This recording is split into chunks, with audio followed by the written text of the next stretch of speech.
everyone, welcome to English Literature with Sumona. तो today's topic is simple present tense. तो simple present tense का सबसे पहले हम लोग रूल देख लेंगे कि रूल क्या होता है. Subject plus V1/V5 plus object, यानी सब्जेक्ट सबसे पहले हम लोग लेते हैं, उसके बाद V1 या V1 क्या होता है जो बेस फॉर्म होता है, और V5 क्या होता है जिसमें हम लोग S और ES लगाते हैं.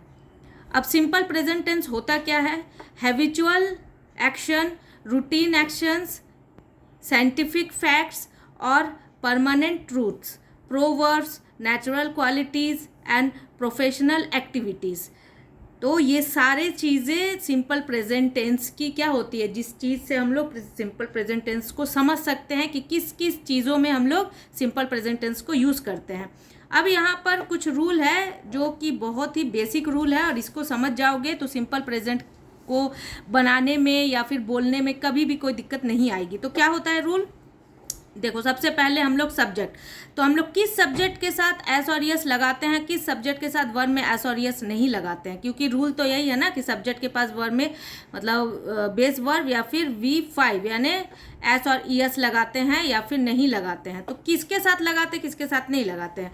यहाँ पर क्या है, ये है सिंगुलर सब्जेक्ट. अगर सब्जेक्ट सिंगुलर हो तो singular means he, she, singular name, किसी एक का नेम, इट, ये अगर हो तो ये सारा क्या है, ये सारा है सिंगुलर सब्जेक्ट. तो अगर सिंगुलर सब्जेक्ट हो तो फिर हम लोग वर्ब में एस और ES लगाते हैं, जैसे इट्स हो गया, गोज हो गया. अब सवाल ये आ गया कि एस और ES हम लोग किस जगह पे लगाएंगे. तो अगर किसी वर्ड के लास्ट में ES मतलब कब लगेगा, अगर किसी वर्ड के लास्ट में O हो, Z हो, X हो, CH हो, SS हो, SH हो, S हो, तो फिर उस वर्ड के बाद में हम लोग ES लगाते हैं. जैसे एग्जाम्पल यहाँ पर गोज है, तो देखो GO गो होता है, तो यहाँ पर O है ना, तो देखो अगर O है तो यहाँ पर हम लोगों ने ES लगा दिया. तो बस यही इसका सिंपल फंडा, कुछ नहीं है इसमें. और देखो प्लूरल सब्जेक्ट, मतलब जो अगर प्लूरल सब्जेक्ट हो तो प्लूरल सब्जेक्ट क्या होता है भाई, कि उसको हम लोग कैसे यूज़ करेंगे.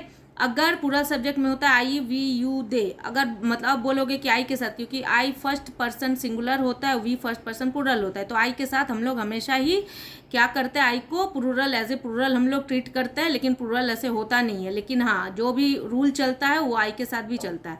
तो अगर आई, वी, यू, दे हो, प्लूरल सब्जेक्ट हो, तो वर्ब में हम लोग एस और ES नहीं लगाते, इसलिए मैंने यहाँ पर काट दिया है. जैसे ईट का ईट, प्ले का प्ले, जितने भी बेस फॉर्म होते हैं एज इट इज़ वो लगते हैं. अब एग्जाम्पल देख लेंगे, हर चीज़ क्लियर हो जाएगा.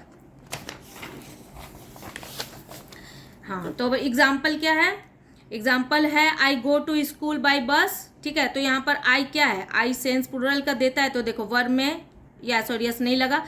These children speak English fluently, तो यहाँ पर क्या है, दीज क्या है, दीज है प्लूरल. ठीक है, दीज प्लूरल है, तो वर्ब में ये है स्पीक क्या होता है, वर्ब. वर्ब क्या होता है, कोई भी एक्शन जो हम लोग करते हैं, खाना पीना, उठना बैठना, सोना जगना, दीज आर वर्ब्स. ओके, तो यहाँ पर क्या है, स्पीक है, तो स्पीक पे लगा, कुछ नहीं लगा, एज इट इज. अब देखो the sun rises in the east, sun क्या होता है, सन को सिंगुलर बेस में लेते हैं, तो देखो वर्ब में एस और ES लग गया. और ये यूनिवर्सल ट्रूथ भी है ना, जो हम लोगों ने रूल में पढ़ा है, तो ये एज इट इज़ होता है इसमें, है ना. शी राइट्स अ लेटर, अब यहाँ पर देखो एस लग गया. क्यों एस लगा, क्योंकि एस क्या है, एस सिंगुलर सब्जेक्ट है, मतलब शी सिंगुलर सब्जेक्ट है. तो देखो यहाँ पर क्या हो गया, वर्ब में एस लग गया. अब देखो प्लूरल और सिंगुलर का कुछ अदर एग्जाम्पल और देख लेंगे जो क्लियर करेगा. जैसे I pray, we read, you teach, they walk, boys jump, तो ये सारा क्या है, देखो इसमें एस और ES नहीं लगा. क्यों, क्योंकि ये प्लूरल सब्जेक्ट होता है. और सिंगुलर सब्जेक्ट क्या होता है, singular example he play, she teaches, it moves, John jumps. तो देखो सिंगुलर है ना सब्जेक्ट, तो देखो उसके साथ वर्ब में एस और ES लग गया है. दैट्स इट, बस इतना समझ लो और सिंपल प्रेजेंट बनाओ. सिंपल प्रेजेंट में ज़बरदस्ती ING या फिर कुछ और वर्ब का कुछ और फॉर्म्स नहीं लगता है. सिर्फ इसका रूल यही होता है कि सब्जेक्ट प्लस अगर सिंगुलर हो, है ना, सब्जेक्ट अगर सिंगुलर हो तो फिर वर्ब में हम लोग क्या लगाते हैं, मान लो सब्जेक्ट यहाँ पर सिंगुलर है तो वर्ब में एस और ES लगेगा. और यही अगर सब्जेक्ट प्लूरल हो तो वर्ब में एस और ES नहीं लगेगा. That's it. ठीक है, तो आज के लिए इतना ही. Bye bye.